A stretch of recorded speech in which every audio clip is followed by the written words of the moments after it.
What's up, Coach Keish? What's going She, on? I had she a in the hard time building. logging in. I did. I thought I was in and I wasn't. So we here though. We here. Yeah. Yeah, That we user here. error. So what's going on, everybody, man? This is your mental health coach, Royce Jones, coming to you again. Like we are about to chop it up. I got the strategic specialist over here, enthusiast, strategic specialist, Will, and we got Coach AJ, and we got What Coach up? Keisha in the building, y'all. What's happening? What's good, y'all? Um, Man, so really starting this thing off with what? Parenting, co-parenting. Um, so first question. I just got I'm just gonna start fire.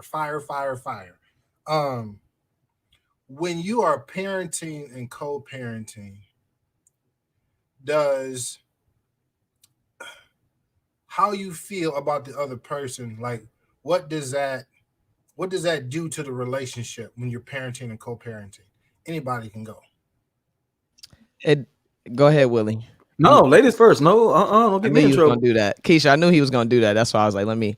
Yeah, he's just too much of a gentleman. Um, it has everything. If you're not emotionally mature, it has everything to do with what happens after that point. I'll leave that short, Willie, so Willie can go ahead and do his thing. Nope, I ain't falling behind that. Miss Keisha, Coach Keisha, let you go ahead and go. I'm gonna let you go. I'm gonna say y'all. I'm going in. I'm going in. yeah, yeah, I believe that it has everything to do with it because if not, it tends to reflect whatever you're going or feeling for that person. It will hinder the kids, and they will see it in your response and everything. So, your relationship with them and how you see them is definitely important. The most important thing. Okay. Well, there y'all have it. It is the most important thing. Oh God, like this is definitely my lane, man. I'm hmm just because it's I know it to be true because I'm living it like to this day. Like I've hmm watched the course of things transition from where I was living a certain way in my head, and then she was living a whole different way in her head. Hmm. And when it was just like we were 16 hours away, I'm playing basketball, I'm pursuing my career, I got a scholarship, she back home, and I could have I was that dude. Like she was supposed to come with me, but I couldn't get in between her mom and her leaving. So I was like, look, I got to go better myself for our child. You can come with me because I'm that good. And they was willing to pay her way through school. They was willing to pay her way through school. So Mm. not only my scholarship, they was like, okay, you good enough, we gonna pay her way too. And Wow. give me our own dorm. Never came. Wow. She stayed Mm. back. Now me, I'm just like, I feel some kind of way. I'm like, you just pushed me in the face, knowing where I came from. Like I had nothing, just came out of jail, all that good stuff. Now you not even coming to me to where, like I said, these roles I was supposed to be provider, protecting, Yeah. all that. So Yeah. now she didn't come. So she didn't come. It took us literally 5 years to fix something that happened in one moment. Yep. That's how I be. One moment, Mm. 5 years. My daughter is Mm. 11. Out of those 11 years, it took five just because she was thinking one way.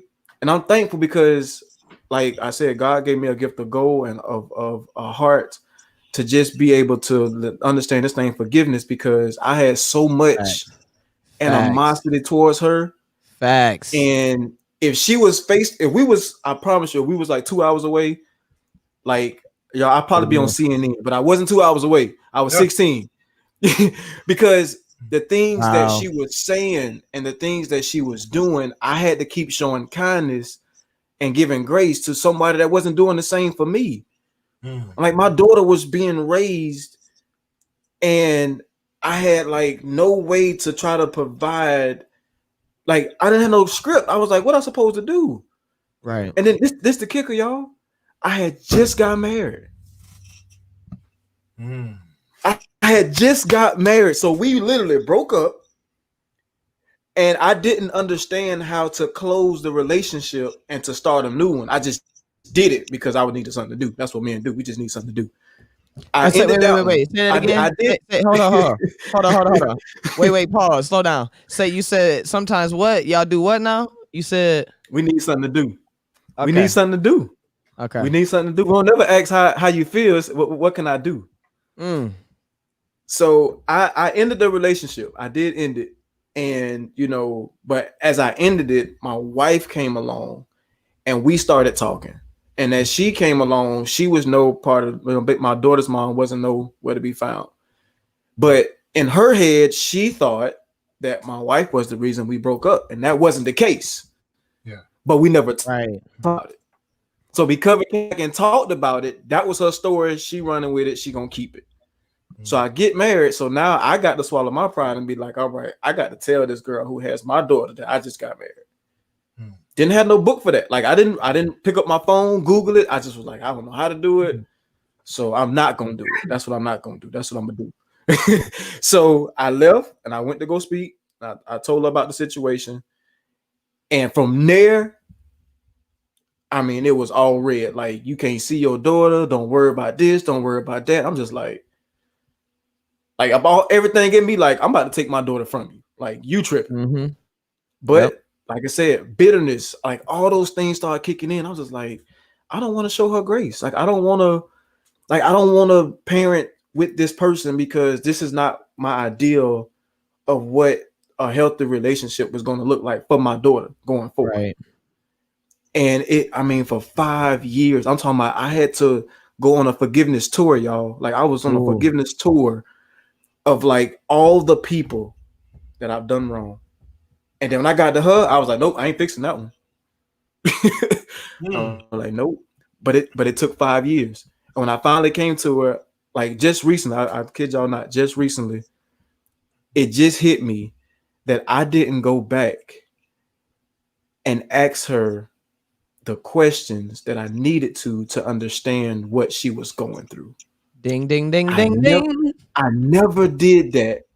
Mm. And I realized in that moment that it was me. It wasn't wasn't what she was thinking. It was me not saying, hey, like she kept thinking, even though we broke up, that we was gonna get back together because that was what, back in the day, it was like, hey, you go do what you got to do, and then regardless of what happened, you're gonna come back and we're gonna be together. I was just like, Yeah. I didn't know you had that script in your head. Like when I was done, I'm done. Mm-hmm. I didn't know you still wanted to be together. So I moved on. And Mm. she didn't. Mm. And from that, it was just and it was crazy. It was crazy. And just to piggyback off your story, man, mine, here I am married almost 9 years to someone, man, where it was physically and mentally abusive, and it got to a point where I was like, you know what? Either I'm about to kill you or you gonna kill me or something. Something's about to go down. I'm dangerous. Yeah, it's dangerous. This is real. It's getting real Ooh. thick in here. And so I said, you know what? I can't keep living like this. I couldn't keep living like this because as a human, you have a threshold. Facts. And again, it's the compound interest. If it just keeps adding up, and adding up. And if you let yourself get to that point, you don't know what you're capable of. You You don't. probably can't come back from it You either. don't know how far you would go. No. And so in my mind, I was like, I've seen because I've seen my biological father. Mm. He was physically abusive towards my mom. I've seen a boyfriend that she had do the same thing. And so I've seen it happen before. I'm like, I don't want my child, both of my two daughters, to live like this. So I'm out. I'm out. And then from that moment, the whole relationship changed. We got a divorce. She moved to Michigan, and I stayed in California. And Mm. my relationship with my daughters was never the same again. It took over 15 years over 15 years for me to start having a relationship with my now oldest daughter, Madison, or Gabrielle, who is 24 years old. And it wasn't until she came to live with me that the relationship changed. And I still have my youngest daughter, Madison, who still lives with her mom. And we still don't have any connection whatsoever. So the feelings that she harbors in her heart towards me still affects our relationship to this day. Yeah. It is not just it's not just the relationship or the feelings that she has towards me. It's the feelings and the emotions and the things that she's been through in her life that she harbors against her mom, her dad, sister, or not sister, but her family. So it's not just me. Right. And sometimes we take a lot of things, we get offended by a lot of things because we think that a lot of the anger and aggression and stuff is directed towards us, when it's actually, some of it is actually is something that they never got to express their own hurt, their own trauma, the things that they've been through. They were never able to process it. And so now we're suffering from that. Yep. It's called misdirected anger. Yeah. Misdirected. And somebody said in the comments too, Royce, that many of us have experienced abuse from our parents' relationships. That's ET mom. Shout out to Mama Thomas. Mama Thomas in the building. Mama T. Yeah. That's the truth. We pick up ways, like I noticed that there was patterns in me that I saw my grandma do with men, and just how she handled dealing with being a single mom, and just the process. Just, you don't ever plan to be a co-parent. That's the thing. I don't think there's no, when I was a young girl and I had somebody tell me, you're gonna have to get used to being a single mom, and I was like, I reject that. Wow. That was never in my plan as a young woman, young girl, never for me to be sharing or co-parenting was no such a thing, Willie. You know what I'm saying? It never crossed my mind one time that I wasn't going to be sharing my kids with one dude, let's known talking about potentially a second child with another parent, because now we're in society where we leave relationships, like you said. So there's so many things playing into the cycle. One, if we got in a relationship the wrong way, and then a child comes that wasn't planned. So you start now rolling in the wrong direction anyway, because you ain't got to know the person yet. So you don't know them at their worst. They don't know you at your worst, and you don't know yourself at your worst. Yet you doing this with somebody else, and there's a child amongst y'all. And as a parent, no matter what the situation, you can't just turn into a parent when you got trauma from the relationship, like you said, Willie, that's not resolved because simply we're not aware to ask the right questions, or if we should even ask one. So, like you said, Willie, we didn't come up with no blueprint. There ain't no blueprint, no script on this. And like I said, none of us plan to be, God forbid, I hate the word baby mama. I love the movie. I hate the word. Daughter's mom. I like, somebody told me birth mom, and just thinking of how we term stuff, being a single mom, I have to be careful saying I'm a single mom. Sound right. Birth mom don't even sound right. That's why I say my daughter's mom, and that's more respectful. Just you know what I'm saying. But this the culture. So the terminology, along with the uncertainty of this whole thing, literally can rattle you to your core. And if you're already emotionally unstable, if you're already just having a child and becoming a parent, just like getting married don't make you a husband or a wife.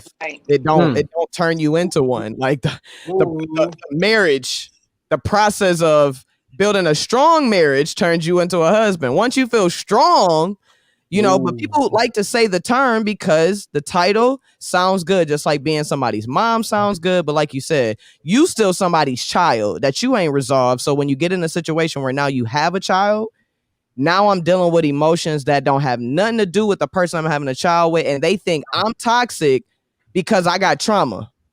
And now this situation is trauma because I'm a woman that never planned to be single, never planned to be separate. Like you said, her mama or whoever was in her life at that time, that mentality kept her there at the expense of y'all relationship, not understanding it because, like you said, I'm still a child and I'm still influenced by everything around me. So yeah, I'm going to take this perspective into parenting. Now, you know, I took the worst trail into co-parenting. I think it's the worst when you don't ask questions, you don't resolve things, and then new people come in situations. New people, not one, sometimes several. Yes, Several yes, people come in. yes, Your yes. kids Come can on, be Steve. exposed. Now you build it. Now it's like, oh, we ain't got no rules to co-parenting. So you get in it.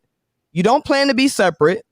You separate. First of all, you don't plan to be separate. So now you got to come up with a whole nother game plan. Now we ain't together. Now, what the heck does this look like now? And we got issues that don't have nothing to do with the kids. So I say start there. You can't co-parent well, and this is me and Willie saving a lot of people time without having a conversation. I mean, you may not like it. We not listening to how people saying it. Of course, you don't want to be cussed at, disrespected, but we talking about if you don't like people tone, get over yourself. You need to listen for the message at this point, because if you don't and you too soft to have a conversation because you hurt, you're not going to be able to be a good parent. You're not going to be, and you are affecting the relationship, whether you know it or you feel like it's important or don't even matter. So start with a conversation, and you already know, Willie, it's going to be a difficult conversation, and you need to stop having the conversation when it's not being productive because it's emotional. If you haven't asked the right questions, and people have to feel safe enough to be vulnerable. When you got a situation that's unresolved, it's hard to get to that space, because now people want to be like, okay, well, we just gonna keep it about the kids. We just gonna keep it about the kids. You know that ain't realistic. To act like we don't feel like we're not human. Of course, we want to keep it about the kids. In a perfect world, you know what I'm saying, Lakeisha? We could definitely keep it about the kids. Yeah. But I'm a human first. I want to do this happily, and I want you to do this happily. And just because you don't care about how you feel, that don't mean that I shouldn't care about how I feel. Because if that man goes and gets in another relationship, Royce, guess we're going to eventually have to have a conversation anyway, because we co-parenting. Guess what? We might as well live together, because if we both want to be good parents, Ouch. how the heck we supposed to do that with all this unresolved? And the only reason I can say this, Willie, is because I'm still going through this right now. Right now, you cannot move on and think that it won't catch up with you. So be mature enough to have a conversation. What you just so one thing. I'm sorry, y'all. Maturity is not a chronological age. It is not. It's not. And then and you just said it. A lot of us are bringing baggage into the relationship. You're bringing all the baggage into the relationship, and then you never thought about the principles and morals of the other person, what they have. And so now you have two different people with two different views of what parenting and what relationship is all about. And now you're bringing these two people together, and it's a mess. So Lakeisha, I want to hear you say, like, what do you got on this? Well, for me, mine is a different area. Can you hear me? It's a little choppy. Can y'all hear me? It's frozen. Yeah, it's kind of frozen. I don't know. But for me, my oldest is from my first marriage. And the way we took it was, our marriage when we got married wasn't really, like we talked about last week, wasn't based on anything in particular. So our foundation wasn't strong, so the marriage didn't last. So we really didn't have any issues when it came to old baggage, because it wasn't that. But I got remarried, and so did he. And the approach I took was, hey, if you want to come around, come around. If you want to do something. But I made it a point never to speak negative about him, because I didn't have nothing negative to say about him. I didn't know him well enough to even speak on it. We just happened to have a child together. And so it didn't affect, from my standpoint, how we raised him, because it was his choice whether he wanted to come around or not. And we lived in different states. But I made it a point when it came to co-parenting to make sure whatever feelings or anything I had to say, I never said it around my son. I never said anything negative about him. I figure you will be able, as you get older, you'll be able to formulate your own opinion of what's right and what's wrong, or what you agree, what you don't agree. So our parenting was a little bit different, because I didn't have those emotions tied to him. And because those emotions wasn't there, it wasn't reflected on my son. But when I'm hearing you two talk, or all three guys talking, y'all have girls, I'm wondering, do you think the gender played a role in the response? Because with the woman having having the girl, and then they're gonna be like want to be like their mom and have the same issues and attitude as their mom, did that reflect being, from a dad standpoint on how your relationship balance with your girls? So for me, um, I'm thankful for my mama. Like I don't even know where to begin. My mama just when my mom and dad got a divorce, my mama was, the church mom. Like, we was in there Tuesday, Wednesday, Sunday night, Sunday afternoon. Like we went to church all the time. So when she got a divorce, it like I was like, wait, like this, you read the Bible, like what you doing getting a divorce? So when it happened, I had that conversation with my mom, like, hey, like you said for better for worse, like that this was I was going off of. So then when she told me that wasn't my dad first time cheating, I was like, oh, that didn't turn the game around. So now I was opportunity to be like, man, forget my daddy. I don't want nothing to do with him because I know what he did.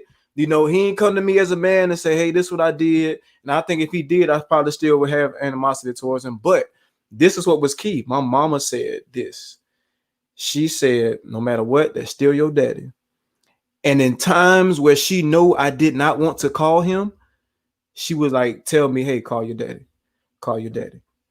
Like not for just to, because that was her way of saying, I'm not going to speak anything. I'm going to let him tell you what he did. I'm going to let him have the opportunity to have that conversation with you, because I can, grow up and be like, my mama kept me away from my daddy. She didn't. He didn't build that relationship. And to this day, we don't have it. I mean, I've forgiven him, but we don't have the relationship because he hasn't forgiven himself. Now, I can't do that for him. I did my part. Every time he calls me, I'm sorry I wasn't there. Bro, I did, like, that was 19. I'm 34. Like, stop saying that. And me raising my daughter, like I said, we got a blended family. I got 4 girls. I told y'all 15, 11, 8, and 6. So my wife got one from her first marriage. We had 2 together. Then I had one, before we got married. So my 10-year-old, which is one before we got married, her mom, even though we wasn't on the same page, she never said anything negative about me because I took care of my responsibility. And what I'm saying is, even though I was in college, I did something that wasn't the norm. I put myself on child support. I wasn't going to let her dictate what I needed to give, knowing that I couldn't give it because I was in college. I'm like, look, I know I'm about to be in the system. I already knew that. I've seen too many stories where somebody be like, hey, things like people don't change. People do for the better or the worse. I didn't want to be in a situation where 13 years I wasn't on child support and then she be on some other stuff and be like, all right, you about to be on back pay and do that. Not doing that. I put myself on child support. So I'm saying to anybody that's listening, when you co-parent and you know that you didn't sign the birth certificate, take care of your responsibility and go, like, don't feel like the system is there for a reason. You got to set boundaries. Some people can do it, but I just did it because people change and I knew that I was going a different direction with a different woman in my life. And I didn't want that, my decision or my choice, to mess up something, when we married, because we married. Now they're coming for the whole house, not just me. So I was just like, I took care of my responsibility. And I'll never forget when we had that conversation, Coach, that one of her friends, like, kind of gave her like the nudge to say, like, girl, you stupid. Like, you got a man that's doing stuff and you see me begging to get my dad, my baby daddy, to do stuff, but he's willing and wants to do it, and you mad at that because he's with somebody else. She was like, you stupid. And she, like, literally, she came to my house and told me her best friend said that. And I was just like, it was mind-blowing because I never missed a payment. And if I was, I called and told her what was up, because I don't know what kind of bill she got. I'm in college. I'm like, I took care of all those things. So guess what? When it was time for them, when we went to court and they was like, hey, do you want, back pay? She was like, no, y'all, and I don't. Because I had already paid it forward to say, hey, like, I'm going to give you financial aid. I'm going to do this. I took care of my responsibility. And that's and when I did that, she never said anything bad. She never stopped me from seeing her child. But what I learned was her mom was a single parent and her dad ended up going to jail. So we was stemming off of we gonna be together for the simple fact that I grew up without my daddy, so we gonna try to make it Yeah. work. We gonna try to make it work because I've seen what it's like, and I never had, you know, I had to tell, I'm not your dad, like, you know what I'm saying, like I'm not. That's why I'm going out to better myself, not to prove to you, but to just show you that, you know, your father is not going to be me, and our daughter is not going to see that. Mm-hmm. You know, so my daughter now is just like, she sees that there's no issue. Like we all could be in the same house. Like it blew my mind the day that my wife said, we was in Germany. We had just moved. My wife said, "Hey, I don't know what her issue is. Like I told y'all, we got married, and literally 4 months later, I was in Germany, and my daughter wasn't even one yet. And she was like, "Hey, tell your daughter's mom, we'll fly her up to Germany so we can see the child." I was like, "Wait, That's what's you up. trying to tell me you gonna be in the same household with my daughter's Yeah. mom?" Yeah. Like I said, it blew my mind. But then once again, the conversation was had. She grew up like that. My wife grew up with her mama and daddy being divorced, but yet he was always around See, to this see, she day. understands. She So I understands. didn't. You know what I'm saying? Right. I didn't Right. understand that, but then it grew to see that that was the issue, because she was like, well, she got something against, you know, against you, because if she can't come with the child, and we saying it's all about the child, it's something she got going on. Mm-hmm. So I was like, oh, And see, like got it. for me, it was it wasn't the same. Like as soon as we got our divorce, um, you know, again, she moved to Michigan. I was still in California, in San Diego, and you know, I fought, man. I went to court. I mean, I did what I thought was everything that I could do to still be a present father, you know, for my daughters. But because like when you have someone who refuses to acknowledge their own individual pain, their own challenges, their own trauma, their own unresolved issues, then it makes Woo. for a toxic situation, not only between the two of you, but for your kids too. Yep. And it was at that moment that I was like, wow, I don't know how long it's going to be like this, but this is just something that I'm going to have to endure. And the thing about it is, there were signs before, but my Not butt. aware. You're just not aware. Oh, I saw the signs, but because I was so He want what immature, he wanted. insecure, He wanted what he wanted. He wanted um, what he wanted. I had no identity for myself. I Mm-hmm. didn't have an identity for myself. I didn't know who I was, and I married out of um, the fact that okay, I thought that this was all I can get.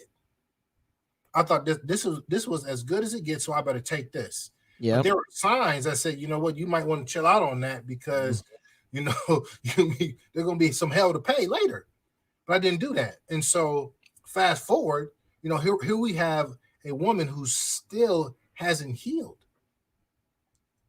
She still hasn't healed, and so now, as an adult, my daughter, my oldest daughter, she still does not have. Well, now that she's married and on her own, she doesn't have a relationship with her mom, nor does she have a relationship with her sister.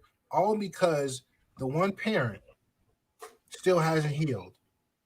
She still hasn't let go of, or She's even not resolved. no, she's not at that stage of change where she's willing to acknowledge the stuff that she's been through, acknowledge that she needs help, acknowledge that what I've done, man, it is it's affecting a lot of stuff. So yeah, y'all, it's a lot. It's a lot with the It whole is. parenting It thing. is. And let It me is. just say this to y'all men real quick, because Willie, it's such a powerful thing when you think the way you do. I think mentality has a lot to do with it. It does. Unfortunately, I didn't have a co-parenting situation off of a marriage. I was divorced and we didn't have any kids together. And then I got into a relationship, went to college, and then I never expected us not to be together. But Willie, I never said I wanted to be married either because I was fresh out of divorce. So, Fact. you know, you play house, things happen, but it's like, you know, these are things that I had fear in me, like Roy said, certainty going into the marriage because of the church. I married off the need of certainty. If I had to label a word, is I felt safe, secure, as far as like I was in foster care my whole life. So I felt sure. I felt like I was in control. It was somebody that would take care of me. He was a great guy. He would take care of me. You know, he was a provider. He worked hard, you know, but I didn't understand values. And that was kind of the situation. Getting into a new relationship, the values were there. Uh-oh, hold on, yeah. I Hey, thought I real hit quick, record. She had to. It's supposed to automatically do it, but you know, whatever. She had to. real quick, Coach AJ, Go ahead. before you finish. Lakeisha's having some technical difficulties, so I don't want everybody to think that she just dipped out. Yeah, She's yeah, having yeah, yeah. technical Oh, yeah. difficulties, so she's Yeah. on the other. She's on the back end. She'll still be streaming with us, but on the back end, like questions and things like that. Okay, cool. Okay. So basically we got the same values, but there's no plan, there's no guidance. Now, you know, there's a pregnancy, and I'm gonna keep it real with you. I was afraid of not having certainty. So I found myself in abortion clinics several times before, you know, I decided that I was going, and I still getting pregnant during the season. And, you know, basketball, Willie, I felt like at that Yeah. point I could not get pregnant.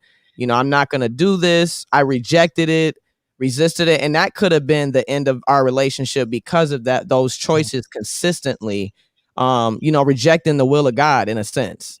So, Yeah. me going through this my senior year in college, very difficult situation coaching, but I still had the desire to play, but trying to embrace a pregnancy, one from somebody that already had a kid from high school. So he was already traumatized from going through the worst experiences you can go through with, you know, people being young. And that was the thing I was trying to avoid, you know, bringing somebody through, because I didn't want to be I did, like I said, I never planned on separating, but when these situations happen, now I'm in a position where I'm pregnant.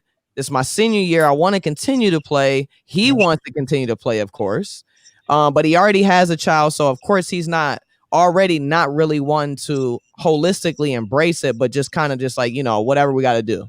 But at that time, right then and there, my path started of being nervous about what the heck I'm gonna do with my life. You know, what am I gonna do now? Somebody that we already starting out. Well, I didn't plan this, he didn't plan this, but the attitude we went into, we didn't have the conversation from jump. It was just, you know what? I'm pregnant. Let's go through this whole process. But y'all mentality, right? So my point is, I didn't have the attitude. He didn't have the attitude Willie had. Royce, you were married. We didn't get married. So this is outside of marriage. Outside, a lot of us suffer from people not being emotionally mature. Like you, Willie, you made a decision. You was willing to, you know, like move her across the country, which is big. It's a big situation. You don't know what could have happened. So fast forward, now I'm in this situation, but I'm coming from foster care. He didn't have his father. The one thing that we were going to do, as it wasn't working out even during the pregnancy and after, we were committed to parenting. That was the thing. I don't know how the heck we was going to do it, but I know what separation from a parent feels like because of foster care. Now, it have nothing to do with my feelings. Although, Willie, I hated the emotional process I went through to ignore how I felt about what happened, how it happened, being accused of, you know, whatever, rumor, whatever the case might be, just going through that unresolved during a pregnancy, you know, doing it solo.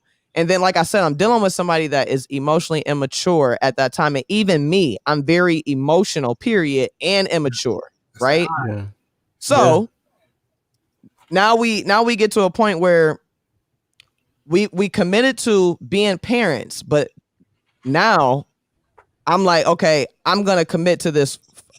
This is me. First, I'm trying to date. I'm unresolved. Remember, we're emotional. We're unresolved.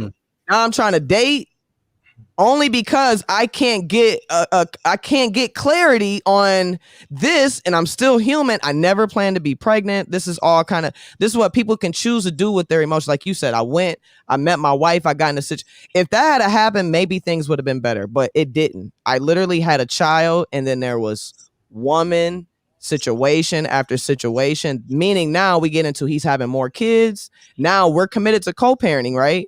But now women are keeping my children without my permission. I don't know them. They know me. Mm. They know me. And it blew my mind to find out that a woman can know me, keep my newborn child, I don't know about it. She knows who I am. You keep my child without my permission. And then I find out, Willie, I didn't find about this until years later.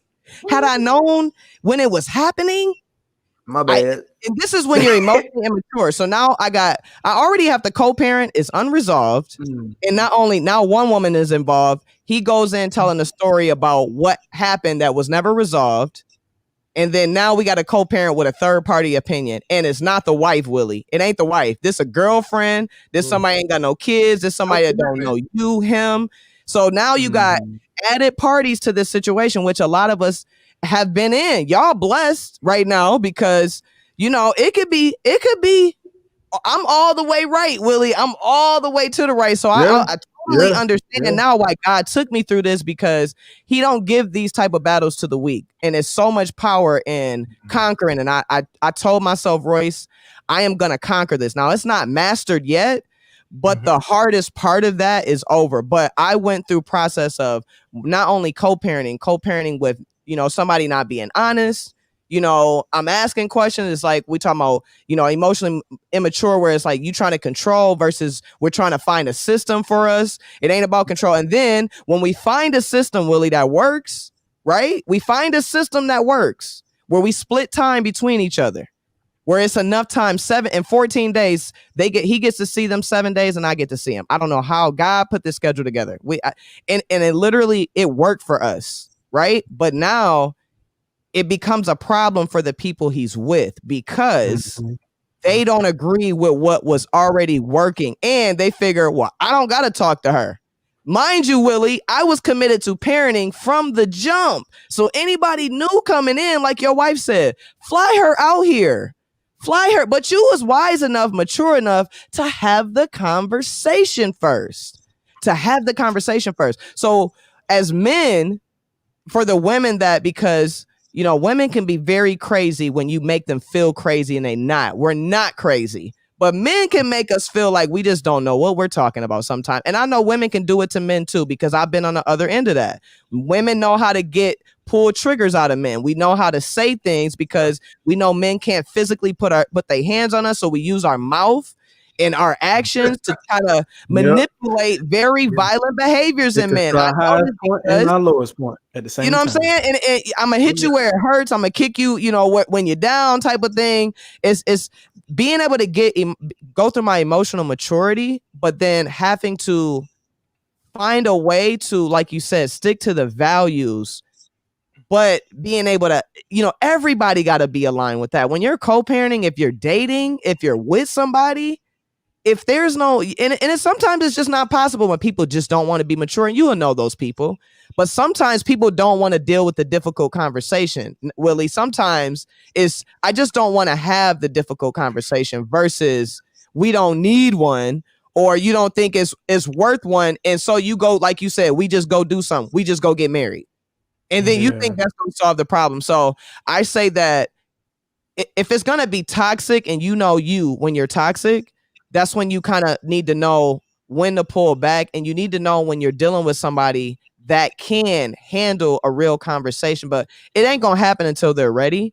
And really ain't going to happen until you've done the work on you to be able to have that conversation, just like you did, Willie, because she followed your lead. One co-parent has to be strong enough to get the other to come get in line with that. And it ain't a bully and control. It's not a tug of war. It's alignment. You know what I'm saying? It's not us pulling to a side. And that's what I realized about co-parenting. Yeah.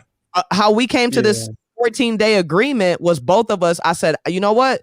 I'm not going to say I want to schedule what I want specifically, but you can tell me we're going to figure out something together instead of me. Cause I went in at first, like, I want it like this. You could do it like this. You could do it like that. And he like, no, I'm gonna do it like this. And we're going to do like the schedule say, like, whatever. And we like, no, we're going to come up with something together. That was the first thing. I didn't even do that in relationships. So if you didn't do this stuff in personal relationships with people already, co-parenting is going to break you in. Otherwise, your child ain't worth it to you to go through what you need to go through to break that, not only the curse in your relationship, but the curses that led you here. Because like you said, we all have come from where we didn't have the father.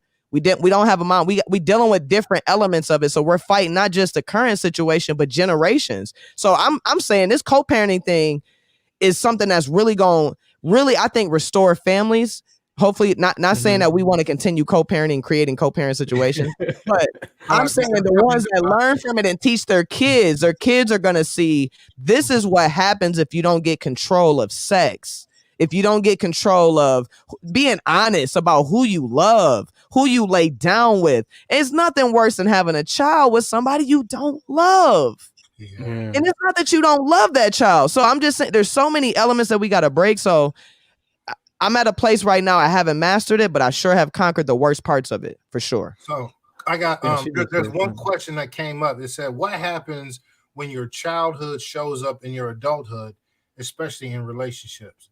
And so first thing is acknowledging that there's something that happened in the past that is now affecting your present.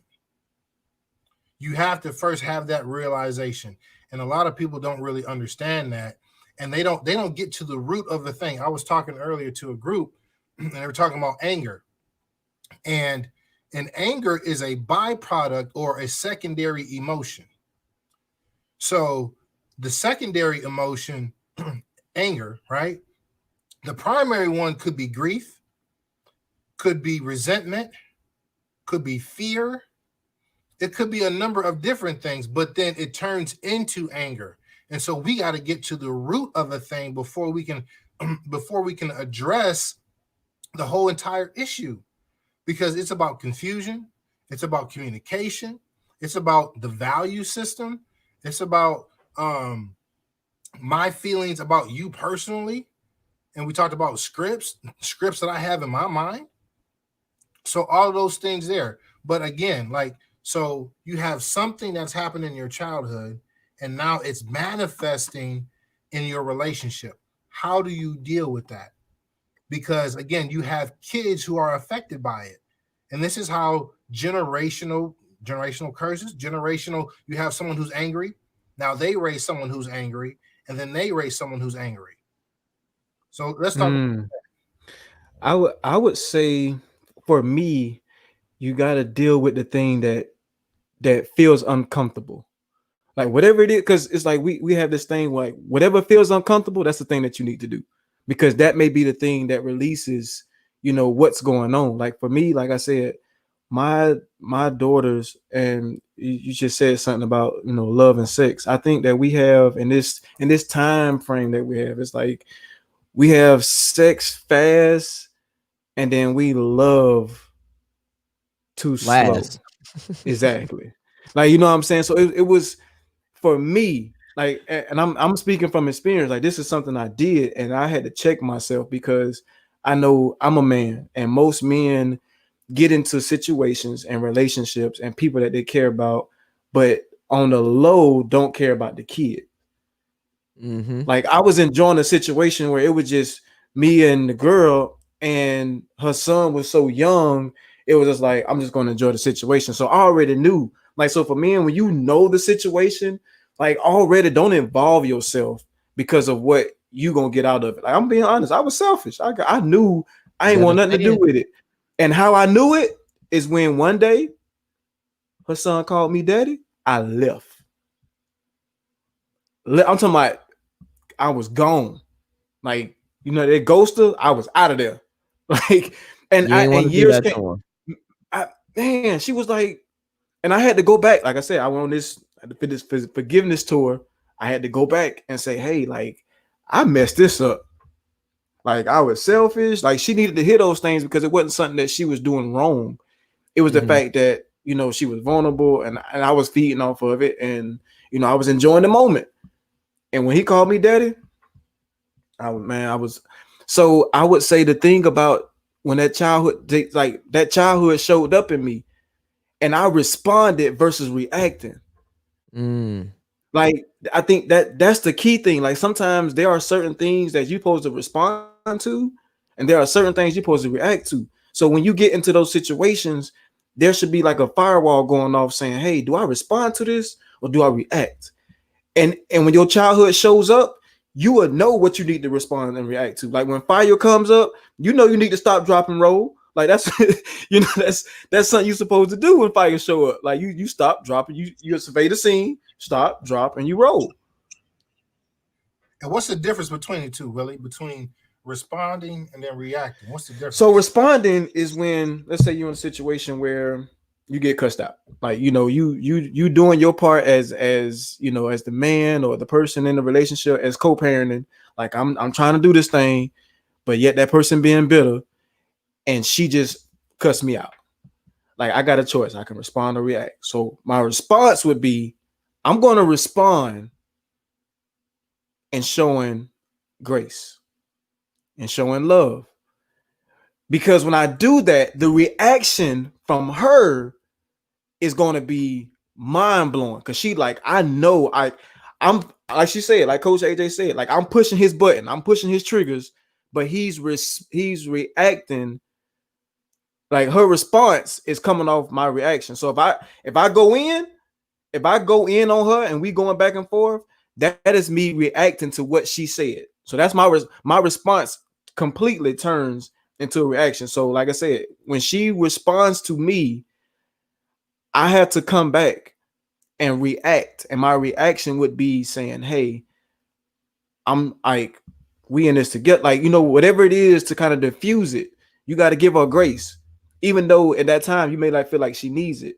So that's why I have to do that. And that's what I had to do for 5 years. Very important. Good move. 5 Yes. years. Like I'm telling you, it was like, this is why co-parenting, I'm gonna be honest, this is why co-parenting don't work, because those childhood moments come up and you keep responding the same way and you're trying to figure out why nothing is changing.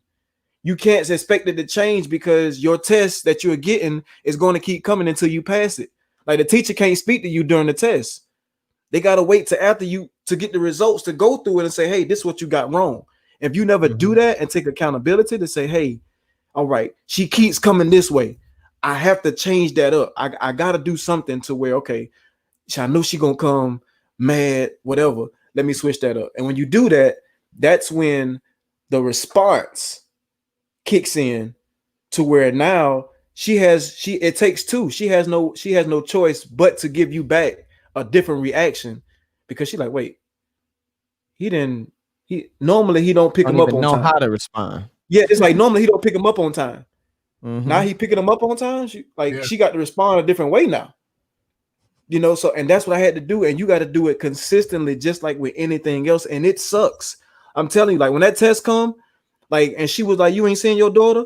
Who, boy, like I'm in Germany and she telling me this. I'm like, I'm about to be on the first flight. I don't care how much it costs. Yeah. But that would have been me reacting. Mm-hmm. Now, if I reacted that way, now that goes back to that childhood stuff that coming up. Like where's that stem from? Why are you acting this way? Because of what she's saying. Like respond differently. And people have to realize when co-parenting, when you respond, it doesn't always mean you got to connect. Like I think that's what it is. It's like I'm going to say something in a way to where we must connect. It don't always work that way. It don't, and it Like won't always. Right. yeah, like forgiveness is not meaning we got to reconnect with each other. Like forgiveness saying I've accepted what I've done. I've what you've done. We're gonna move forward, and it takes us to respond a different way to let it really work. And that's what we've been doing. Like my daughter's mom, her birthday was just I think on the 10th, 2 days ago, or whatever it was. Sent her a nice text, like nice text. It was like, hey, thank you for whoop de whoop. Got a friend request. I was like, wait a minute, I got a friend request. Like like I'm here. I am like, it took 11 years for me to get a friend request. I'm like, this is how long we. But Emotional maturity. It's a growth. that's not. But she's responding from my reaction. Mm-hmm. Like she's seeing like, dang, like I like my daughter's father is great, or he's becoming great. Like he's showing me a different.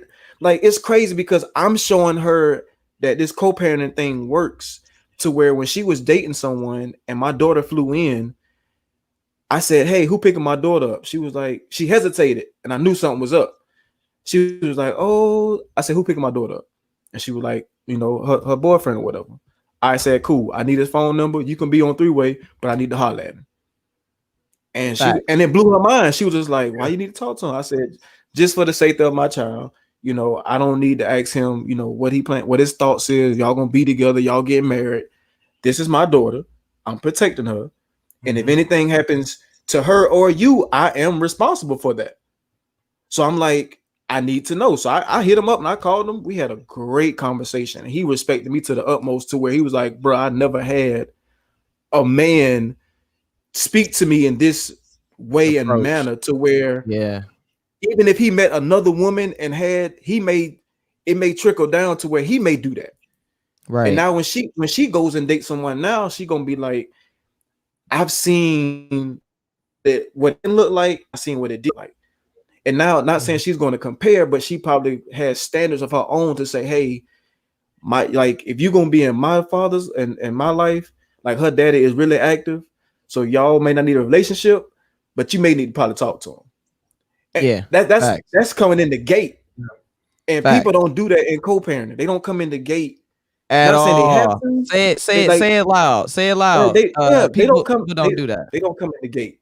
You got to come Mm-mm. in the gate, and when you don't come in the gate, like those things will start showing up because you're not doing the thing that's at the gate to say, "Hey, this is a package deal. It's a Facts. package. Like I can't drink this water without taking this top off. It's a package deal. Hey, I hey, gotta take the Willie. whole thing." It's and realistically, I'm getting so much hope listening to you talk. I know everybody. I got so much Please hope, do. Royce. Please But do. it just, bruh, I just wish, I wish. This is why this need to be viral. Because sometimes you can't say stuff to people because they don't believe you. They don't believe you. They think that you just trying to control. Like you said, when you what is very key, and maybe this need to be its own show, Royce. Dating while parenting. Dating while Mm, parenting. Because I hear you on the boyfriend thing. I hear you on that, bruh. But you know, I'm just like, did you expose your daughter before to your wife before you got married? Was she like, did you was there a process? Is that something you did prior to? for me. Yeah. So back to your statement. Back to your statement earlier. I didn't tell my daughter's mom about my wife. So you ain't got married without saying nothing? Facts. Okay. I look. Good thing is, Royce, Facts.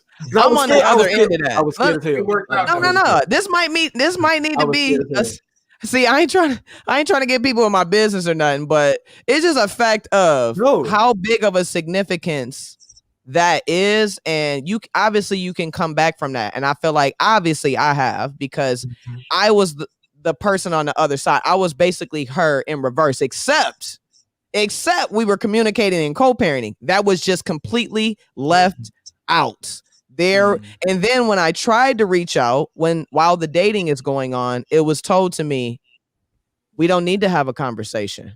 I Oh know no. all I need to know from him, from everything I've heard, except from me. So I already go into this, how people do. They go into relationship kind of giving their background of what happened, but I got to deal with so and so. They kind of give, whatever they're giving them.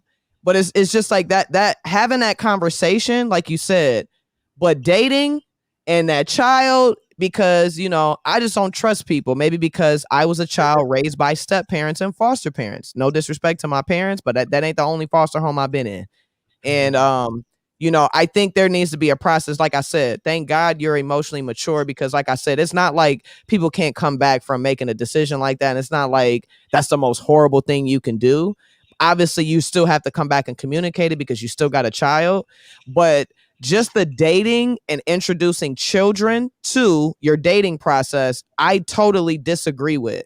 Unless you are, because dating to me don't mean engagement. No, It it don't don't mean mean Facts. engagement.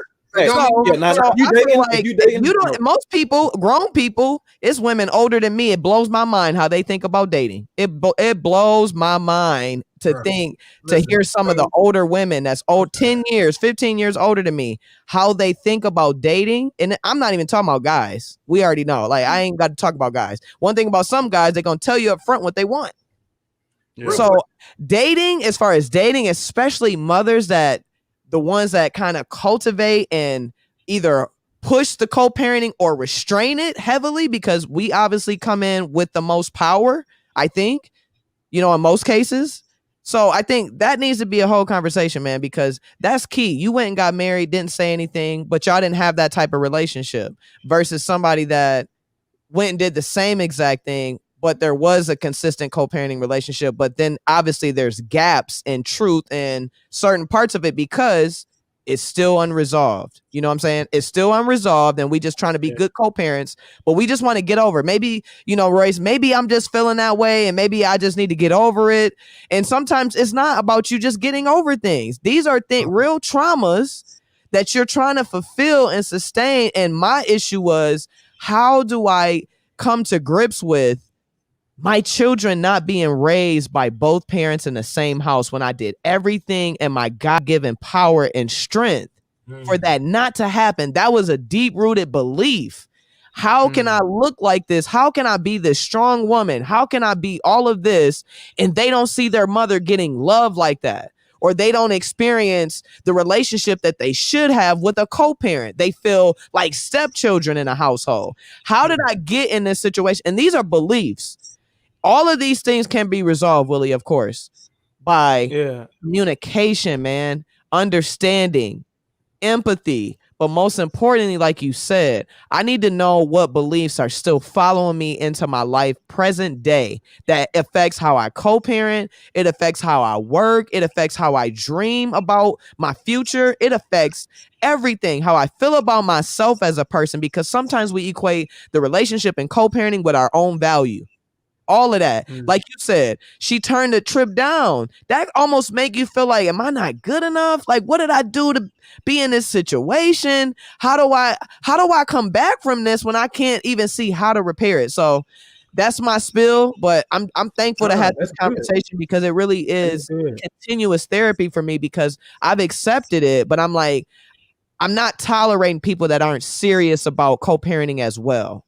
And, So when you get in a relationship with somebody, you need to, like you said, get in front of that thing. If you haven't got in front of that thing, it's never too late to get in front of that thing for that child if that child hasn't grown up. You still got time to show them how mature adults can repair relationship for the sake of a child.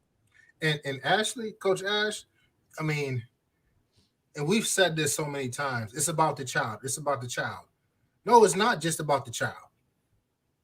It's not just No, about the child. It's about for sure. everybody involved. Yep. Every single person, whether it's the father, the mother, Big the facts. girlfriend, the boyfriend, the sister, the sisters and the brothers of the other. The other family, they Yeah. friends, everybody. So it's about everybody. It's not just about the kids that you have with this person. It's about the kids that he has with someone else too. Yeah. And that's something that we got to tackle. We got to talk about that too, Yeah. That's We got because a lot. man. because Yeah. That's tough. that's an issue. That's an issue because sometimes you have kids who so their father is married now to someone else, and he has this put together family, and now this daughter or son feels like, Mm. okay, now my dad has this other family that he loved, and now he doesn't love me. And Mm. these are facts. These are truths that kids are telling themselves right now that they're Mm-hmm. Right going. now. Mm-hmm. They're going through this right now. I talk to kids on a consistent basis. They're going through this, Mm-hmm. Yeah. and I That's experienced real. that. these are things that we got to talk about. Yeah. I Absolutely. experienced We that. got to talk about that stuff, and then also, you cannot involve the child in adult things that pertain to just you and the other adult, or you and the Preach.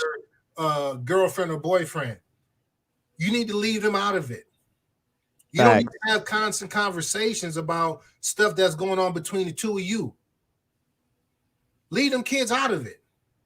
Till they old enough. Yeah, yeah. Well, and Even then, you got to be let careful. let them Yeah. bring up the conversation. It's not up to There you you. go. There you That's go. good. That's It's not up Yep, to that's you. good. yeah. That's good. Let them bring Cause it Because these up. kids, they mature. They ain't stupid. Yeah, if they ask, yeah, yeah. listen, my daughter, again, she came to live with me when she was 18, 19 years old. And she had a script in her mind that she was told that she thought was true. Hmm. She thought this was true. But it wasn't until she came to live with me, I never said anything um, bad or derogatory about her mother. Nothing. I always advocated for her, and I still do. I always advocate for her to have a relationship with her mom. Right. But she asked me the questions. She asked me the questions, and she also saw me in a different light because she was right there. She was right there, Mm-hmm. and she was able to see, okay, dad is like, he's real loving. He's this, he's that. He's not what so and so said. I mean, this is totally different. And so she started to ask questions. She started to see things from a different light. And so now she has her own view of the situation. Facts. And Facts. that those are things that you have to talk about. And then another thing is okay, now because you have two separate households, right? Now you have kids who are now taking on the responsibilities of the adult and feeling like, Mm. okay, dad is not here, so now I need to be dad, or mom is not here, so I need to be mom. And now they're taking on these responsibilities where they shouldn't. They Parents do need that to too. be kids. Yep. Yep, we do. Parents do that And too. Parent, yes, I, parents say, I'm, okay, I'm an advocate. My wife deployed. I was like, I don't know how to be a nurturer because I ain't one. And it was just like my daughter was like, she knew she can talk to me about stuff, but her period came on, and I was just like, oh, wait a minute, time out. Like, wait, abort mission. Like, but it was just those conversations because like during that time of deployment, like she really needed her, and I was trying to fill that void. And my daughter's like, Dad, like you doing a good job, like Dude, you doing what be you in can this do. situation. You know what I'm Wait. saying? So I was just like, all right, that's that. Like I was trying to fill that. I was trying to fill a void which I couldn't need to fill. And as you said, me like back to response and reacting. I had kept telling my daughter's mom, "Hey, whenever you need, your break, your time, send her with me for the year, not for the summer, for the year." I kid you not. She called me. It was just a year ago, last year. She said right before Corona happened, she was like, "I need a break. Can she spend her whole fourth grade year with you?" I was like, "What just happened?" praise him. And she came, and my daughter got to see, and I had a conversation with her mom. I said, "Hey, I'm about to have this conversation with her and let her know what because luckily for me, my daughter, all she knew was my wife. She didn't know anybody else. Like she's just been my wife from day one. So I told her, I said, "Hey, I'm gonna have a conversation with her," and she knew it wasn't gonna be nothing bad. I was gonna tell them what I did, what Daddy did, Yeah. And then when I told her that and we had the conversation, she was just like, "Well, why mama act that way?" And she got to see it, like because there was moments that I had her for the whole year. Those childish moments started coming up because my daughter wasn't calling her while she was with me. She finally got to see how it like how what I dealt with when my daughter didn't call me and all these good things because she with me now. So and I was just like, oh, the tables turned. You don't like that, huh? But so she finally got with that. And then what and for parents that are listening, please, please, for the love of God, Pretty stop, please. stop being to the point to where you're going tick for tack because of a different lifestyle that they are put in. Like my daughter got to see I was more than a paycheck to my daughter. Because every time this was what my daughter's mom always said: women, men, stop doing this. Every time my daughter would do something bad, she would say, "You're gonna go stay with your daddy. Stop doing that." Because now in her mind, she felt like she couldn't come talk to me about stuff because every time she did something, her mom would say, "You're gonna go live with your daddy." That's a scare tactic. Mm-hmm. That scare tactic for an emotional young lady, it evolves to where I don't want to tell my daddy anything because, I'm gonna be in trouble. But when she came and stayed with me that whole year, she was just like, oh, like I can't talk to you about anything.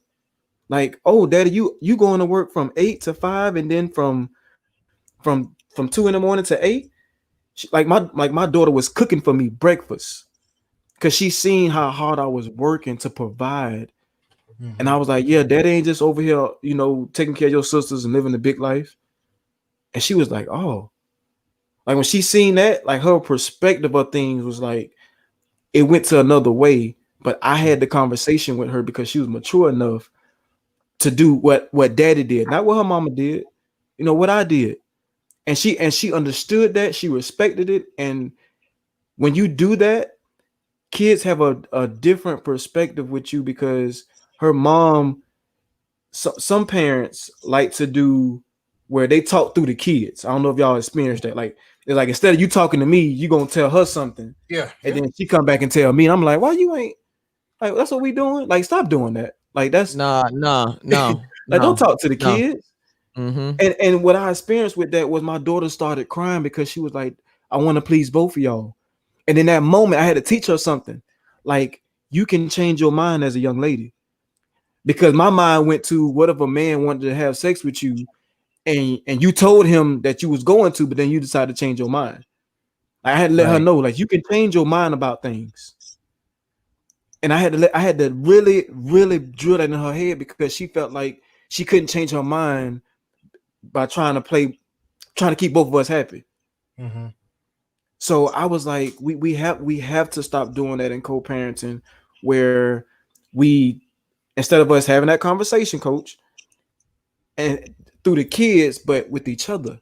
Mm-hmm. Like, Mm-hmm. with each other, we got to stop doing that. We got to stop you like letting that be the scare tactic of, you do something wrong, you're gonna go stay with your daddy, or you do something wrong, well, stop acting like your daddy. Like we Yeah. don't understand those things. Mm-hmm. Really dig deep in them kids when we say that, no matter what age they are. Okay, so let's give our audience some tips for Okay. co-parenting. Um, and Coach AJ, I know you've been in the heat of this thing Mm. for a minute. Can you give these single mothers, who may be dating or may not be dating, some practical tips on co-parenting and parenting?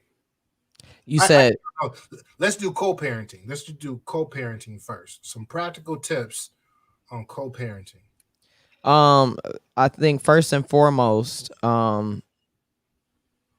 because you can't make people get on a path of understanding. So I understand people going with differences, and I don't know the space people are in. Everybody's in different spaces. You could be talking to this person, you could not be. You could be totally absent. It could be, this person. Every time you talk to them, it's an argument. Whatever the case might be. I think first thing is, um, recognizing that it's not going to go anywhere until the conversation happens, but you don't have to put a time frame on the conversation. In the meantime, whatever you see wrong with them, look at yourself and fix whatever you see. Because if you can see something wrong with them, usually people are a mirror to us in some way, shape, or form, whether it be conscious or unconscious.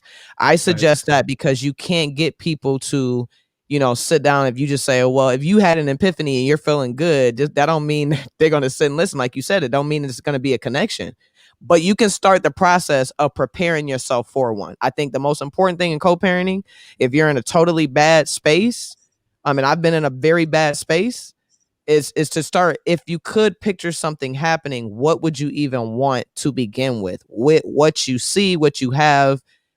Kind of think about outside of how you feel. And that's why I said thinking about what you can do right now versus what they can do. I think that's the most important thing. If you're in minimal contact, some people's situations, y'all wasn't never friends anyway. So it wasn't like y'all got anything to talk about. I think you need to establish where you are. Mm. First thing is, if it was a unresolved situation and, maybe y'all really did have a great relationship, you got to start and resolve it there. But first, resolve the issues that you may have in your past that could be causing a conflict or cause the conflict for your conflicts. So, process of, I'm going to recommend, Royce, you got to assess yourself. You got to assess yourself because you don't have control over people. They don't have to fold. They don't have to you until you co-parent, you don't even realize how powerful it is or how much of a privilege it is when people listen and they say, "Okay, that's fine. What you think we should do." Because once you get to a toxic place, it almost seems like that's impossible. So I say, kind of just start there. I got to assess how I talk because they're going to, like I said, it's going to be one person stronger than the other. If they're more toxic than you are positive, then guess where y'all going? To Toxic City.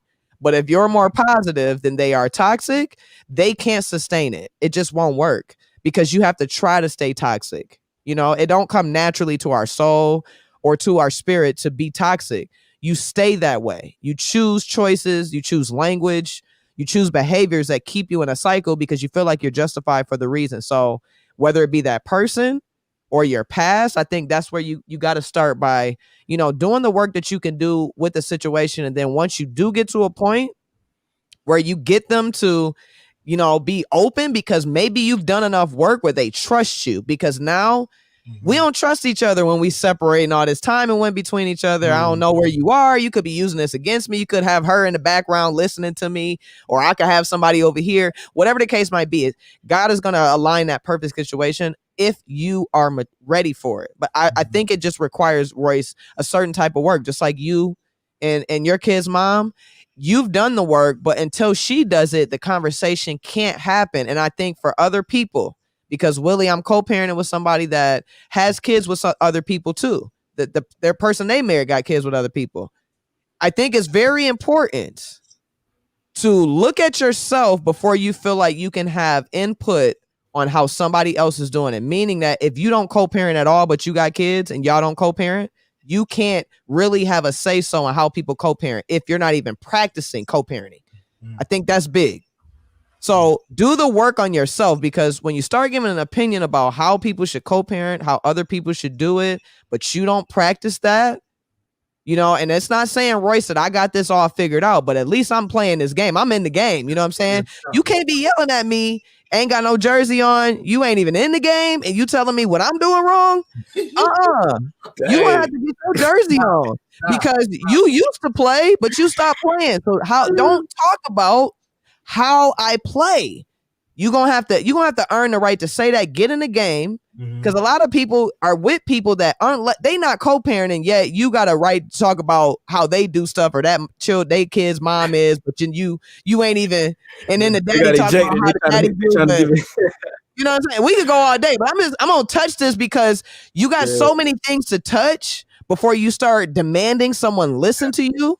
Before you start demanding that somebody got to hear you out, they don't. You realize in co-parenting that it's a privilege when you do get along and people allow you to communicate. And it goes both ways. So I say do the work on yourself. So when the conversation comes, and it's going to be a difficult one because you're going to find out the truth. Maybe he never loved you. Maybe it was never that. Maybe she never loved you. Maybe it was just sex. It just happened. It should have never happened, but I got in this situation. I was vulnerable, blah, blah, blah, blah, and you can say, yup, I shouldn't have did that. I started to feel this way. And this is what has trickled into our co-parenting because we didn't understand that. And it's going to be hard, Willie. Sometimes you might cry and be like, dang, that stung. But it's like, I'd rather know that so I can start the process of healing. Because if you don't do that, people are still unresolved. And guess what? They're going to still throw their anger and emotions onto the situation. Not on purpose. Not on purpose. It's because they've always done it. So that's my tip. Okay. Oh, that was good, Coach AJ. Oh my God. Okay. Coach Will. Man. What you Man, mine would be, and this is something I ask myself. What actions are you willing to take for your kids to see who you're trying to become? What actions? Like, it's one thing to like really say it, but I sat down because I got 4 girls, man. I have 4 girls. And I was like, what image do I want my girls, or what do I want them to think about me? And whatever that was, I had to ask myself, am I doing those things for them to say that about me? So I mean, that was like that right there changed the game for me because I had to do each and every last one of them. I had to do that. So it was just like, if I want Grace to know this about about her daddy, I gotta do this, which means I gotta do it for the rest of them. And I noticed when I did that, like I said, I self-analyzed, but then I also looked at the question was, what actions, what things are I'm willing to do to see what they need to say about me.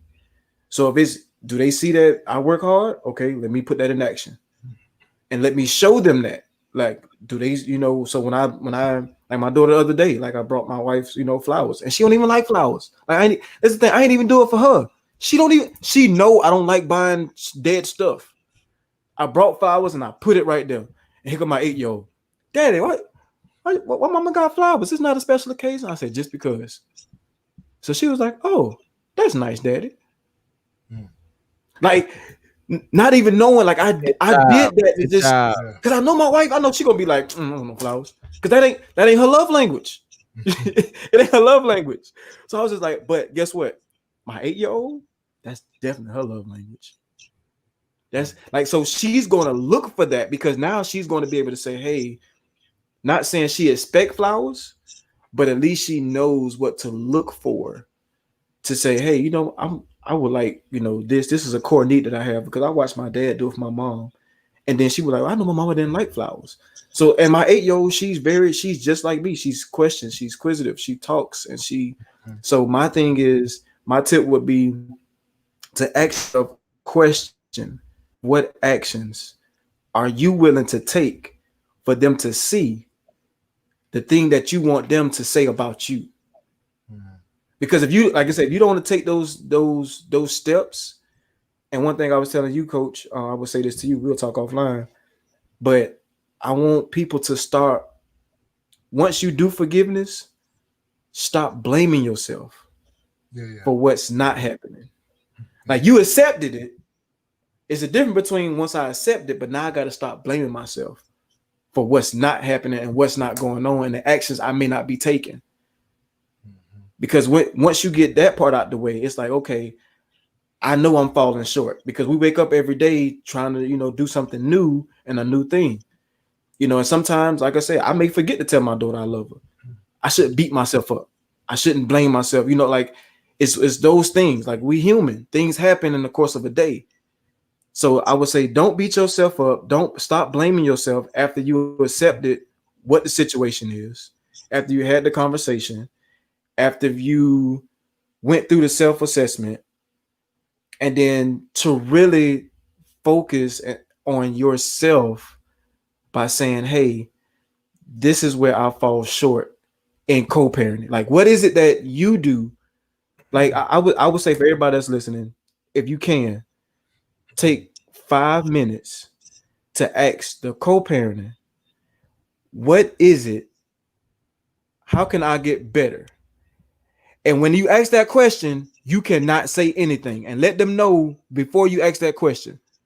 Like, you ask that question, sit on your hands, hold your mouth, put tape on it, but let them speak, and you do not respond. Like, do not respond, because they're used to you probably responding. Facts.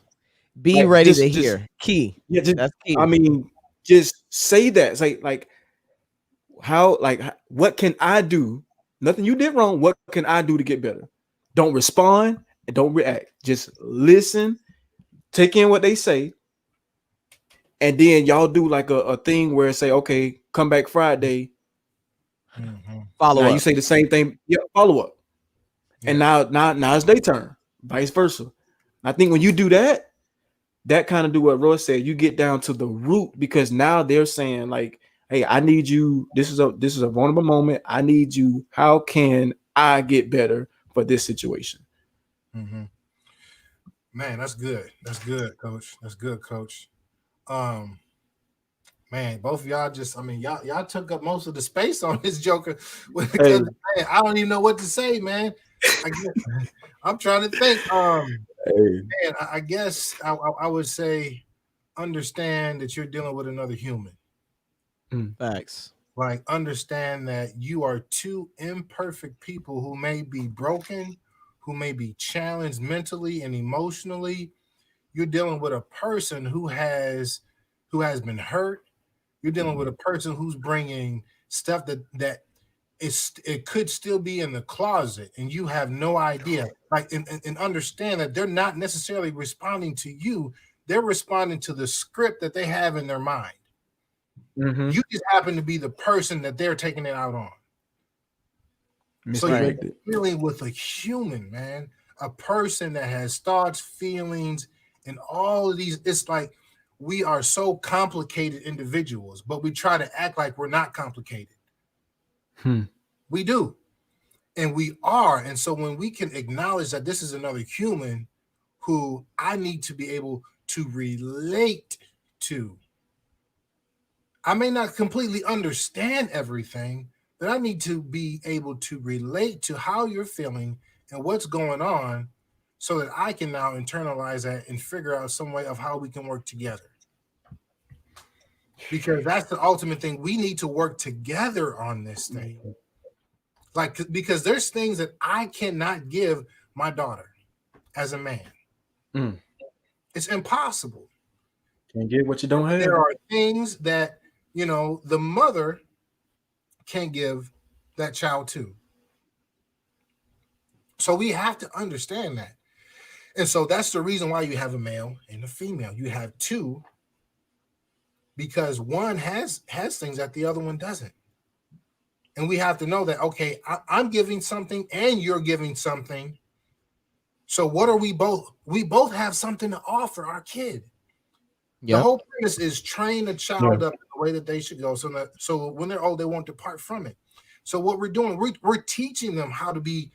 We're teaching them character skills. We're teaching them how to manage emotions, how to manage stress, how to manage relating to another person. We're teaching them all of these things. So understanding that I'm dealing with another human. So Facts. don't take it personal. Don't take it personal. That's That's key it. right there too. That's a big key. Yeah. That is really good, and you got to do this over and over again. I see somebody in the comments says so good, and we're all just trying not to be hurt or disappointed again, and that's why having that conversation and getting to the Mhm. root of your hurt, because usually the relationship too, Royce, or the situation is like you like 10 situations in that you ain't resolved and you skip into the one Yes. right now, the co-parenting one. You already didn't resolve 9 relationships coming into this one, and it could be family, siblings, whatever, right? But it's Yes. like whatever is your problem then is going to be your problem now. So I think like you said, you got to remember that the person that you're dealing with, and I think this is the hardest thing to accept when you're so hurt and you feel so broken by the situation and your expectation of it. We can be in love with love and things go a hard left, but at the end of the day, you got to understand that people have a choice, and so do you. Mm-hmm. Like, and you got to let people find their path. And if you have children together, like you said, it's important because God assigned a situation, and obviously there's things that you can't do in your life without being able to manage and have control of this. And unfortunately, for some of us, you got the responsibility of helping cultivate a perspective on your child, because I'm in a situation where I'm high flamingo. It is very Mm. hard for me to be totally discreet. Now I do have to assess the words I use. I have to assess the words I use and the language in which, the tone in which I use it when I'm Yep. talking about him in an aspect. But since we're co-parenting so heavily and there's a Mm-hmm. constant exchange of household to household, and then when kids are old enough, they can play between the households. They can start, favoring one parent's perspective over another when it's convenient, blase splee. So I think, just like I said, understanding that you got to treat them like a human. I can't be mad at somebody getting married if they got married. I can't hold that over their head. I can't hold that they cheated 8 years ago. I will. Although it does matter when you get to a point where you can get clarity about past hurt. It's a blessing to do that. But you got to be so emotionally mature in order to have that conversation. And I know because it took me years to have it, but it finally happened. But it took a lot of self work for me to be able to, one, hear it, and to be able to ask questions that I knew what the truth would be, but it's I had an issue dealing with real true facts. So I say, like I said, be encouraged by this, like, because I didn't have this as a co-parent 5 years ago, Willie. You didn't have it. This is just a blessing, and it's gonna save a lot of people a lot of time, and it's gonna help you begin your healing process faster. And your parenting is gonna be out of control because of it. Because, like I said, I can't keep everything to myself. I watch what I say, but I like to have my kids have an understanding that I'm dealing with a difficult, I mean, not a difficult human being, a difficult situation, Mhm. and I'm human. So Mhm. I feel ways. Yep. He has feelings too. Sometimes he's not gonna agree with what I say. Sometimes I'm not gonna agree. And sometimes it don't make sense, but we're gonna figure it out. So I always leave room for error for both of us. I always say that we're both 100% responsible if things aren't working out. I don't ever say it's his fault, it's because they do this. It's both of our fault. We're gonna figure this out. But this is why I encourage them, to date wisely. When you this is what how you avoid this. I have to talk to them and coach them, because now it's like you witness it. And like our parents, Willie, they didn't necessarily explain the Yeah. dynamics of their relationship because it ain't your business. Facts. Mm-hmm. It just ain't your business. It's grown Yeah. folks' business. It ain't yours. So I ain't about to explain to you about relationship because you don't need to be thinking about one. So I'm getting her, like you said, the flowers. I'm getting her to think about humans when you don't agree, how you talk to your brother, how you talk to your sibling that's your step sibling, how you treat your Mm-hmm. siblings that don't live in this state. They're away from their dad, understanding that you get to go over there 3-4 times a week. There's kids that live there. You got three different dynamics. You got kids that see their father every day. Then you got kids that visit often. And then you got kids that only come in the summer. And I've got my 13-year-old thinking about how those other kids feel, because I know what it feels like to be separate from my parents. So I'm trying to get Mm. her to think about, yeah, it's bad for you, but think about them. They only can come in the summer. They only can come this time. And although you could look at it, oh, well, they get to be there every day. Yeah, but it's you get to go. There's so many situations where I tell them I was in foster care. So there's so many aspects you can teach your child through your whole process, and you don't have no blueprint. You can teach them how to have a perspective, but most That's importantly, good. how to treat each other like humans. Because whether we're emotionally broken or not, our parents, whether you rape, molested, abused, at the end of the day, people are human, and they're hurt humans hurt other humans, period. And unfortunately, we can turn our pain into power from that and teach our kids how to overcome it. So that's my And closing factor, Flamingo. hey, hey, hey, AJ, that's another episode in itself because we We got didn't so many. touch on We got so we many. didn't touch on the kids. We got so We didn't many. touch on like how do we relate and respond to the kids? How do we allow them, bring them into a space where they have freedom, where they feel loved, and they're able to express themselves about the situation. We You didn't got to talk about, create it. You got to but create it. we got it. I mean, that's I'm writing it down. I got it in my Yeah. notes right Oh here. yeah. It's about You to know, go down. you know how Yeah. do again relate to the Yeah. kids because they matter. Like they have a They do. voice, and see sometimes we treat them as if they don't have a voice, and that's what hurts them, and that's what hurts our relationship with them. And so we got to always let them know that yes, you have a voice. Yes, you matter. It's not just about me and your dad. It's about all of us. So yeah, Yeah. I see what Miss Luke said. We're trying not to be hurt and disappointed again. But you know the funny thing about that? It's gonna happen. Mm-hmm. It may not happen in the same way, but disappointment and being hurt happens, and it's something that we can't control. And I think that's part of co-parenting too.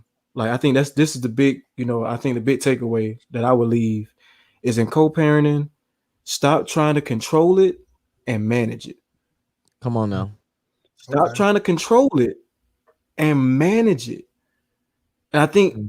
for we get that from somewhere, for Yeah. ourselves, things Yeah. that happen in life. It's like, you trying to control it, like you look at the one where the parent get up for 9 and you get up for 4, like, and they feel like they in control versus, hey, let's manage that because one year you probably can't get up for 9 because you may have to go through a surgery or whatever. You never know. But now that you're trying to control it, I may not want to help you manage it. Mm-hmm. So, Mm-hmm. but if we both take away the control and invite trying to manage, that changed the game. Mm-hmm. Like it Yep. changed the game. Like the blueprint is already saying, hey, like let's do something that people think is not normal. Mm-hmm. Yep. Like that's basically what it comes down to. Like other people are going to say, wait a minute, y'all a blended family and all y'all at Thanksgiving together? Yeah. And But people for will some do people, that. that's weird. Yep. People Yep. that's to some people Getting that along is is weird weird. to some people. Just getting along with the But co-parent is something wrong. You that's got to what I'm be saying. prepared for everything. People are not going to embrace you trying to heal or you doing something that's going to empower y'all. So that's real, Hey, man. hey, and another thing. Oh man, we just waxing too deep. And one thing we got to realize is that we're not responsible for the healing of another person, but we Ooh. are responsible for our reaction to their healing. Reaction Mm. is smart. There you go. There you go. That's That, fire. that's it's our responsibility in how we Ooh. respond. And let's go back to Oh, my battery Coach about to Will. die. That's what it's doing. You know what I'm You saying? see, Oh, you you see high my tech. battery like y'all better wrap You this up. Oh, okay, oh, yeah, you we you done. I'm high tech. sorry. I'm Done. sorry. Y'all can finish We'll be here talking, all but night. I'll No, we'll listen. be here all night. I'll We're gonna have to listen. get a part two. Yeah, no, we got another episode coming, y'all. We So might Yeah, this most co-parenting definitely. might need to be a series, no lie, because there's so many Yeah, layers. You got to talk about the parents, and then and you the got to talk about questions. the Yeah. children, and then you got to talk about how can we pull this all together because there's layers to it. I mean, we can't cover it in one conversation, but we definitely got no, an idea how many layers it is for real. So Mm, and I so enjoyed it. for everybody, like, share, yes. please ask questions. Like Comment. we want to know like what's going on in your mind. What's your situation so we can talk about it because these are issues. This is life. Mm-hmm. We Yeah. want to talk about stuff that's going on right now that we need to deal with. Why? Because listen, you're not getting no younger, and you still walking around here unhealed and broken and challenged and still mismanaged. Mm. Mm-hmm. So let's let's, Mm. let's work. We can Whew. only do it together, Let's together, go. Let's go. together. So it's nothing without y'all. We're nothing AJ, you got without my each. message? You got a What's the matter? message, AJ? I put it Uh-uh. in the chat. Oh, you got the wide screen up. I got to get you in there. Ah. All right, All right. y'all. So this is man. This was another Part one. episode, which was fire. Yeah, we do. We do. We do. We can about do a whole book on this for real. I'm like, shoot, we might have to do a Hey, video series, a class or something, hey, man. I'm like, I've been wanting to talk about this, but I haven't had any men to talk to. So let's get it. hey. Let's go. I told you you got to look at the private message in the link. We got to link up. Okay, we for sure. I got you. I see it now. I see it. Yeah, yeah. All Let's right, link up. y'all. Well, thank Yeah. you for Let's tuning do in. it. Thank y'all for tuning in. We don't have a name for this, but we just do it. Let's talk.